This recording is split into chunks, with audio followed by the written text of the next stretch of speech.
Lee Robinson Productions presents The Cursed Tower by Lee Robinson. Read by the author. Chapter 1. A Meeting at the Inn. This story is set in the land of the Shires, a land of magic and mayhem, of dark lords and magnificent heroes, monsters and righteous quests. This tale follows the adventures of Paulus Bellomarus, a light wizard from the Grey Mountains, and his dwarf companion Nikolai Coxon, a failed dwarf engineer who became a fearsome dwarven fighter.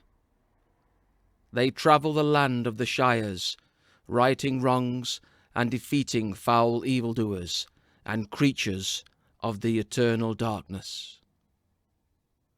While travelling the land of the Shires, they stopped for a rest at the town of Tamwort, and took room at the Ample Maid Inn. The inn was the usual type of travelling inn, candle-lit with roaring fire in hearth, and plenty of hearty mead for weary travellers.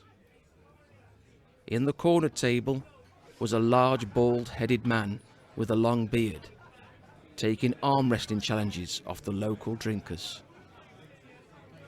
At one point in the evening, Nikolai challenged the arm wrestler for a game and won, giving much cheer to the poor men who had lost pride and money to the large bald man. After having a hearty meal of pork roast with plenty of tankards of ale, there was suddenly much cheer and applause in the inn as a tall, handsome elf walked through the door. He had long white hair and carried a beautiful mandolin.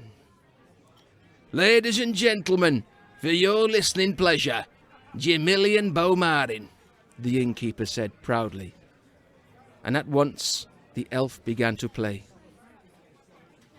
The music was beautiful, and even the most hardened soul could not fail to be moved by these wonderful sounds coming from the beautiful mandolin.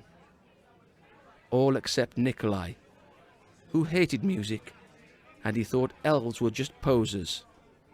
He sat there scowling at the elf, drinking his tankard of tea.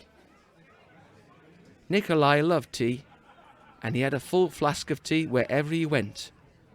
In fact, one of the reasons he failed as an engineer was because he was always caught drinking tea instead of doing his work. The patrons of the inn cheered at the music, and big gruff warriors were moved to tears by some of the elf's more melancholy tunes.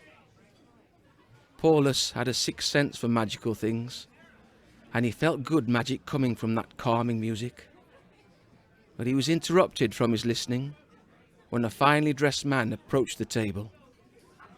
He wore the royal blue tunic of Tamwort, had an air of authority about him. "Good evening, gentlemen. I do not wish to disturb you, but could we talk for a few moments?" said the dark-haired man. "Certainly, have a seat," Paulus replied. The man took a seat and ordered more drinks for the table. "My name is Davis Besford, and I'm the guard captain for Tamwort. I have heard of your many heroic deeds, and my boss, Rodders Johansson, Mayor of Tamwort, is in need of adventurers such as yourselves to undertake a quest." Paulus sat back in his chair in contemplation, drinking some more of his ale, as the elf started on another sweet tune.